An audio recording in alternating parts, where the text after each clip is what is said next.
Good morning, सुप्रभात। मध्य प्रदेश के 55 जिले के अतिथि शिक्षकों को नमस्कार। आपको बता देते हैं, मध्य प्रदेश की सरकार ने एक बार फिर मजाक किया। मध्य प्रदेश के अतिथि शिक्षकों का फैसला नहीं हो पाया।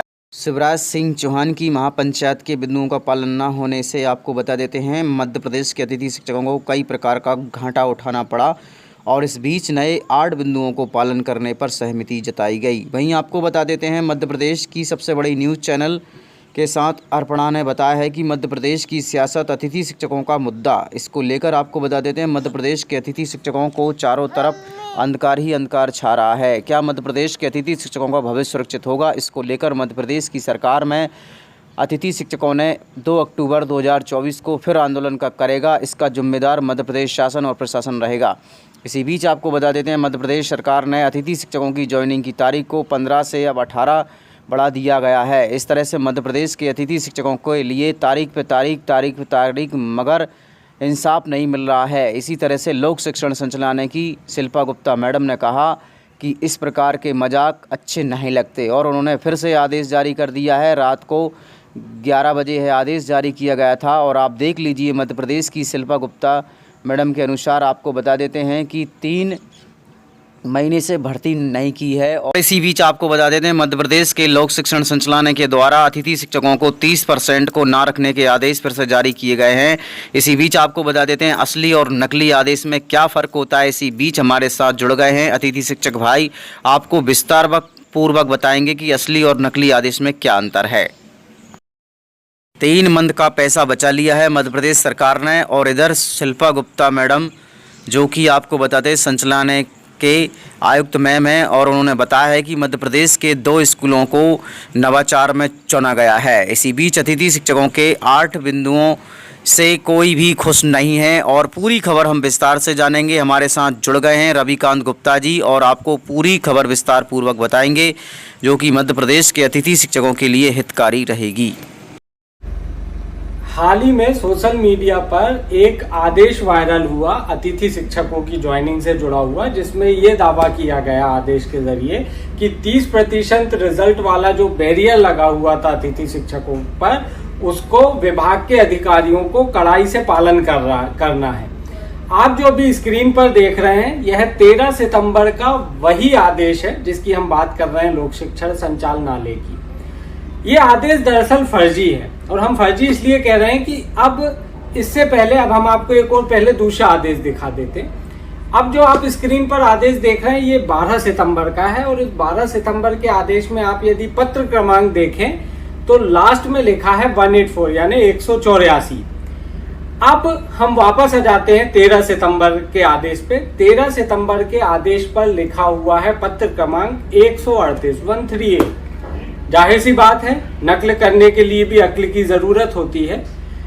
जब 12 सितंबर को ही 184 नंबर का पत्र लिखा जा चुका था, तो 13 सितंबर को 185, 186 या 187 पत्र क्रमांक होना था। वो 184 से रिवर्स चला और 138 का नंबर का पत्र क्रमांक आ गया, जो ये बताता है कि ये जो 30% बैरियर वाला जो आदेश 13 सितंबर को निकला, ये 100% फर्जी है। अतिथि शिक्षक संगठन के एक पदाधिकारी का व्यक्तिगत मेरे पास मैसेज आया, वो ये तक कह रहे हैं कि ये हम अब इस जिसने ये वायरल किया है, हम उनके खिलाफ FIR तक कराएंगे। दोस्तों, एक्चुअल में ये आदेश सही था या गलत, उद्देश्य मेरा ये नहीं था वीडियो बनाने का। मेरा उद्देश्य इससे बढ़कर ये था कि आप देखिए, महाआंदोलन के बाद एक खाई सी बनती जा रही है। कहीं ना कहीं बहुत से मैसेज मैं पढ़ रहा हूँ, अतिथि संगठनों के बीच समन्वय की थोड़ी कमी मैं देख पा रहा हूँ। दूसरा, सरकार और अतिथियों के बीच की भी खाई बढ़ती जा रही है। इन सब चीजों का पता दूसरे लोगों को भी है और वो इस तरीके के आदेश वायरल करके कहीं ना कहीं आपको भड़काने का यहाँ पर जो है कोशिश हो रही है। तो मेरा सभी अपने अतिथि साथियों से ये आग्रह है, अनुरोध है कि किसी भी इस तरीके के किसी भी आदेश पर आप तब तक भरोसा नहीं करें जब तक कि उसकी ये पुष्टि ना हो जाए कि आदेश हकीकत में विभाग से निकला है या नहीं। क्योंकि कहीं ऐसा ना हो कि जो समन्वय की जो कमी, एक खाई जो बन रही है विभाग, अतिथि और सरकार के बीच में, इसको कुछ असामाजिक तत्व गलत दिशा में ना ले जाए। मेरा वीडियो बनाने का यही उद्देश्य था। तो मेरा आपसे यही आग्रह है कि अभी ऐसे और भी आदेश आएंगे, आप देखते जाइए। जैसे जैसे चीजें आगे बढ़ेंगी, आपके आंदोलन, आपकी मांग को गलत दिशा में डाइवर्ट करने के लिए इस तरीके के आदेश और बहुत सारे सोशल मीडिया पे आने वाले। तो आप सतर्क रहें, सावधान रहें। यदि आपने अब तक हमारे सोशल मीडिया हैंडल को सब्सक्राइब और फॉलो नहीं किया है तो वो जरूर जल्द से जल्द कर लें, ताकि आपसे जुड़े, आपकी ही आवाज से उठाने वाले जो वीडियो हैं वो आप तक सबसे पहले पहुंचे। इसलिए बहुत जरूरी है कि आप हमारे सोशल मीडिया हैंडल को सब्सक्राइब और फॉलो करें। धन्यवाद। जिंदाबाद, जिंदाबाद, जिंदाबाद, होश में आओ, होश में आओ। शिक्षा विभाग में 2 विभाग चलते हैं, एक एजुकेशन, एक ट्राइबल। तो जो लोक शिक्षण संचालनालय है पूरा कार्य ऑनलाइन कराता है, लेकिन जनजाति विभाग में पूरा कार्य ऑफलाइन होता है। अच्छा। मतलब कि स्कूलों में आवेदन मंगाए जाते हैं और उनकी ऑनलाइन फीडिंग नहीं होती, उनका मानदेय भी ऑफलाइन होता है, पूरा कार्य ऑफलाइन रहता है, जो पारदर्शी तरीके से नहीं होता। जी अजय धबले जी, आपने सुन लिया रवि जी को भी यहाँ पर, वो कह रहे हैं कि जो मेन मुद्दा है, मुख्य मांग है, वो है नियमितीकरण की। अभी सरकार धीरे धीरे भले ही कदम आगे बढ़ा रही है, लेकिन जो नियमितीकरण की मांग है वो तो उनकी असल मांग है, और कांग्रेस कह रही है कि एक मांग पूरी करके एहसान नहीं कर रहे हैं आप लोग। जी अपर्णा जी, पहले तो अतिथि शिक्षक संघ का जो विषय था और उनकी जो मांगे थी, मुझे लगता है कि सरकार ने इस विषय को संवेदनशीलता के साथ में डील करके 2 डेलीगेशन माननीय शिक्षा मंत्री जी से मिले थे और 2 डेलीगेशन के विभिन्न मांगों को, जैसे कि जो उनकी प्रायोरिटीज थी कि पहला था कि ये 30% से कम रिजल्ट वाले विद्यालयों के अतिथि शिक्षकों को एलिजिबल करना, ये एक मांग पूरी हो गई। दूसरा, विगत वर्ष जो पूर्व मुख्यमंत्री शिवराज सिंह चौहान जी के नेतृत्व में और मुख्यमंत्री आवास पर एक अतिथि शिक्षक महापंचायत हुई थी, उस महापंचायत में कैटेगोरिकली सरकार ने कुछ बिंदुओं पर सहमति बताई थी कि ये हमारी घोषणा है जो हम अतिथि शिक्षकों के भविष्य हेतु, क्योंकि अतिथि शिक्षक हमारे मध्य प्रदेश का भविष्य बनाने का काम करते हैं। तो जैसे कि एक बहुत महत्वपूर्ण मांग थी मानदेय का दुगना करना, फिर दूसरी इनकी मांग थी नियमितीकरण की। उस पर नियमितीकरण पे भी ये हुआ था कि जब नियुक्तियां होगी तब 50% का रिजर्वेशन अतिथि शिक्षकों को लिए, वो एक महत्वपूर्ण मांग थी। मुझे लगता है कि आज हम लोगों को इस विषय को समग्रता के साथ में लेने की आवश्यकता है कि आज कांग्रेस का आपने जिक्र किया अपर्णा जी, की कांग्रेस इस विषय पे फिर से राजनीति करने के मूड में आ गई है। मध्य प्रदेश को जिन्होंने ये शिक्षा कर्मियों का कल्चर दिया, मध्य प्रदेश की शिक्षा व्यवस्था को सबोटाज करने का अगर किसी ने काम किया था तो वो कांग्रेस की तत्कालीन दिग्विजय सिंह की, मिस्टर बंदा था जी की सरकार थी। और तब से लेके आज तक की इस व्यवस्था को हम बनाने का जो काम कर रहे हैं, अभी भी निश्चित तौर पे अतिथि शिक्षक महासंघ की जितनी भी मांगे हैं और मध्य प्रदेश में उनके जो विषय हैं, उन विषयों के लिए सरकार की आप सार्थकता, ये हम इसको कहेंगे कि संकल्प शक्ति के साथ में सार्थकता की ओर विषय को लेके जा रहे हैं। आज आप जैसा कि मैंने कहा कि मानदेय दुगना करने वाला विषय हम लोगों ने मान लिया है, ये आज 30% वाला विषय पे सहमति बन गई है। अब एक महत्वपूर्ण विषय है जो नियमितीकरण का। तो आप देखेंगे कि मध्य प्रदेश में अगर मैं if I am not wrong कि 65,000 से अधिक अतिथि शिक्षक है जो विगत कई वर्षों से मध्य प्रदेश के विद्यालयों में, विभिन्न विद्यालयों में अपनी सेवाएं दे रहे हैं। एक 50% के पैरामीटर पे किस प्रकार से सहमति बने और फिर से इनके साथ में जो कंसेंसस बनाने की बात हो रही थी, उस कंसेंसस को आगे कैसे लेके मतलब आप ये कह रहे हैं कि सरकार ने जो एक कदम आगे बढ़ाया है वो निरंतर प्रक्रिया का हिस्सा है, अब आगे बढ़ती रहेगी सरकार, आप ये कहना चाह रहे हैं धवले जी? बिल्कुल बिल्कुल, निश्चित ठीक है, ये कंटिन्यूअस प्रोसेस है। अपर्णा जी, अभी इन्होंने हमारे साथी ने खुद स्वीकार किया था कि 10 माह के अनुबंध का भी एक इनका विषय था, कि वो भी एक महत्वपूर्ण मांग थी कि एक पूरा 11 महीने का, जिसे या हम कहें कि एक पूरे साल भरे का अनुबंध की बात थी, उस विषय पे भी प्राय सहमति बन गई और अब वो विषय भी आगे बढ़ गया। नीलाभ शुक्ला जी, ठीक है सर, आगे बढ़ रही हूं अभी। नीलाभ शुक्ला जी, शनय हो रहा है लेकिन हो रहा है कम से कम। देखिए, खुद ही जख्म भी देते हो, खुद ही मरहम भी लगाते हो, उसका मरहम लगा अपनी खुद की पीठ खुद ही थपथपाते हो। देखिए, आपने एक नियम बनाया था 30% रिजल्ट अगर कम आएगा तो आप एक षड्यंत्र बनाया था कि रिजल्ट जैसे ही कम आएगा अतिथि शिक्षकों को हटा दिया जाएगा, उन्हें फिर मौका नहीं दिया है। ये नियम आपने ही बनाया था। जब उसका विरोध हुआ तो आपने इस नियम को पलट दिया और वाह भाई, जख्म भी आपने दिया, मरहम भी आपने लगाया और पीठ भी खुद की थपथपा रहे हैं, तो आपने जख्म दिया क्यों? कहीं ये निश्चित रूप से अतिथि शिक्षकों को बेदखल करने का नियम था। मुख्य मुद्दा है इनका नियमितीकरण। इन्हें गुरुजी के समान मानदेय दिया जाए, इनका नियमितीकरण किया जाए। पूर्व सीएम शिवराज सिंह जी चौहान ने घोषणा की थी चुनाव के पूर्व कि अतिथि शिक्षकों को नियमित किया जाएगा, उन्हें पूर्ण मानदेय दिया जाएगा। उसका क्या हुआ? क्या वो चुनावी जुमला था?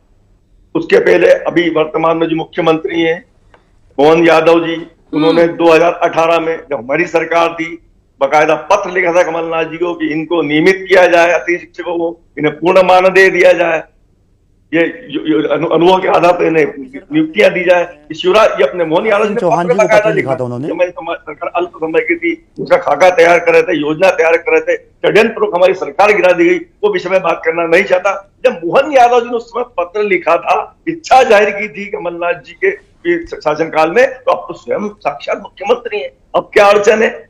अब क्या समस्या है? यही ज्योतिरादित्य सिंधिया जी जो हुंकार भरते हुए कांग्रेस छोड़कर भाजपा में गए थे कि अतिथि शिक्षकों के लिए मैं सड़कों पर आऊंगा, अब तो हवाई जहाज में घूम रहे हैं, सड़कों पर आ ही नहीं रहे, कहीं उनकी हुंकार नहीं सुनाई दे रही हमें। तो ये दोहरा मापदंड क्यों? धर्मेंद्र पैगवार जी, ठीक है नीलाभ जी, सुना आपने दोनों ही तरफ को। अतिथि शिक्षकों के मुद्दे पर सियासत नहीं होनी चाहिए, सत्ता पक्ष विपक्ष दोनों ही कहता है, लेकिन दोनों ही सियासत करने से बाज भी नहीं आता है। वो कह रहे हैं कि हमें शाबाशी दीजिए क्योंकि हमने कदम आगे बढ़ाया है, कांग्रेस कह रही है कि ये तो काफी नहीं है।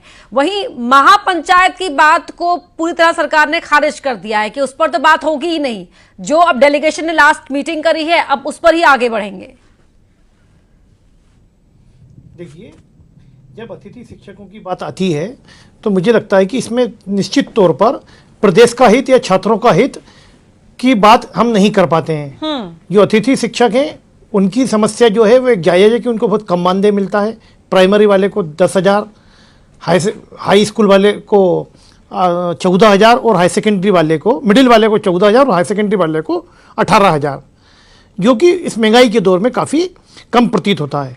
लेकिन इसमें एक जिम्मेदारी का भाव अतिथि शिक्षक में भी होना चाहिए कि आप ये देखिए बहुत तटस्थ भाव से, एक पत्रकार की दृष्टि से हम देखते हैं कि आप साल भर एक बच्चे को पढ़ा रहे हैं, एक विषय पढ़ा रहे हैं, उसमें 30% बच्चे यदि पास नहीं हो रहे हैं तो इस तरह का मूल्यांकन हर जगह होना चाहिए। हालांकि सिर्फ अतिथि शिक्षकों का नहीं, ये ब्यूरोक्रेसी में तमाम जगहों पर होना चाहिए कि 30% कितना आप मूल्यांकन, कितना आप रिजल्ट देंगे।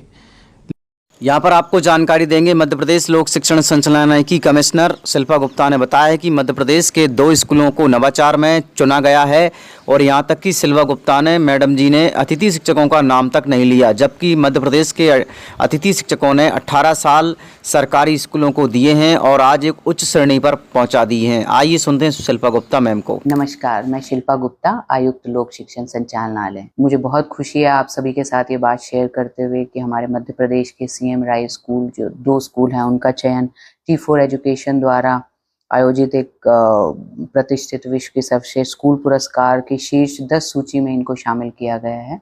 और वो 2 स्कूल हैं मध्य प्रदेश के CM Rise school Vinoba Ratlam और दूसरा स्कूल है CM Rise higher secondary model school Jhabua. और मुझे बताते हुए बहुत हर्ष हो रहा है कि रतलाम का स्कूल हमारे नवाचार की श्रेणी में सेलेक्ट हुआ है और जो झाबुआ का सीएम राइस स्कूल है वह स्वस्थ जीवन में के लिए समर्थन श्रेणी में उसको सेलेक्ट किया गया है। और सीएम राइस स्कूल की अवधारणा मध्य प्रदेश में न सिर्फ हमारे आधारभूत संरचनात्मक ढांचे को इम्प्रूव करने की एक संकल्पना को साकार करती है, बल्कि इन स्कूलों में जो प्रोसेसेस है, शैक्षणिक अवधारणाएं हैं, उनको जिस तरह से हम लोग कोशिश करके उसमें सकारात्मक सुधार का प्रयास कर रहे हैं। सभी शिक्षकों का सिलेक्शन की जो प्रोसेस है उससे गुजर के हमारे सीएम राइस में टीचर्स को नियुक्त किया जा रहा है। और हर बच्चा जो है उसको हम लोग ये कोशिश करते हैं कि वहाँ पर जिस कक्षा में बच्चा पढ़ता है उसका लर्निंग आउटकम उससे मैच करे। तो सचमुच इस तरह के सूची में नाम आने से शिक्षा विभाग और स्कूल लेवल पर माता पिता, समाज और टीचर्स को मोटिवेशन मिलता है और इसके लिए हमारे माननीय मंत्री जी बहुत बधाई के पात्र हैं। और स्कूल के जो हमारे प्रिंसिपल्स हैं और सभी शिक्षकगण हैं, हमारी SMDC की टीम है और छात्र छात्राएं हैं, सभी को बहुत बहुत शुभकामनाएं और मुबारकबाद। और सिर्फ सफ़र यहीं ख़त्म नहीं होता। अब हमें उम्मीद है कि जिस तरह से हमारे टॉप 10 में इन स्कूलों का नाम आया, अब हम लोग टॉप 3 की रेस कदम आगे से आगे बढ़ाकर हम लोग भागीदारी लेंगे। और अंत में मैं दोबारा से बस शुभकामनाएं देती हूँ और ये सभी से ये विनती करती हूँ कि सभी आएं और हमारे आयोजन है और इस तरह के उल्लास और माहौल में हम सबके साथ सेलिब्रेट करें। मैडम जी कह रही हैं कि हमारे सबके साथ सेलिब्रेट करें, तो मेरे मध्य प्रदेश के 55 जिले के अतिथि शिक्षकों को क्या लगता है कि आप लोगों की ना तो कोई सुनवाई पहले हुई और ना भी हो पा रही है। ऐसी स्थिति में मध्य प्रदेश के अतिथि शिक्षकों के लिए सबसे बड़ा धरना प्रदर्शन 2 अक्टूबर को करना चाहिए। और इसी बीच अर्पणा मैडम ने भी हमारी बात को मध्य प्रदेश छत्तीसगढ़ न्यूज़ पर उठाई है। मेरे मध्य प्रदेश के 52 जिले के अतिथि शिक्षकों से विनम्र निवेदन है कि वो सभी सहयोग करें। और इसी बीच हमारे 3 जिले और शामिल किए गए हैं। मध्य प्रदेश में टोटल 55 जिले हो चुके हैं और अभी 2 जिले और बनने वाले हैं। इन्हीं सभी के साथ मध्य प्रदेश के मसीहा अतिथि शिक्षकों के श्री शंभूचरण दुबे जी होते तो आज हमको ये दिन देखना नहीं पड़ता। यदि आप चाहते हैं कि मध्य प्रदेश के मसीहा श्री शंभूचरण दुबे जी मध्य प्रदेश के अतिथि शिक्षकों के हित में कार्य करने बहुत ही जल्दी आ रहे हैं। उनके स्वागत में हमारा मध्य प्रदेश का अतिथि शिक्षक तत्पर रहेगा। और मेरे मध्य प्रदेश के समस्त अतिथि शिक्षकों से निवेदन है कि उनका अच्छे से स्वागत करें। हम मध्य प्रदेश के अतिथि शिक्षकों का भविष्य सुरक्षित करने वाले सिर्फ शंभूचरण भैया हो सकते हैं। बाकी तो आप समझ सकते हैं कि मध्य प्रदेश के अतिथि शिक्षकों के क्या हालात हैं और क्या चल रहे हैं। इसी बीच मेरे मध्य प्रदेश की 55 जिलों के अतिथि शिक्षकों की आवाज़ के माध्यम से शंभूचरण भैया को संदेश देना चाहते हैं कि वो मध्य प्रदेश के अतिथि शिक्षकों के हित में जरूर आएँ और उनके चरणों में हमारा कोटि कोटि प्रणाम। जय हिंद, जय भारत, जय मध्य प्रदेश।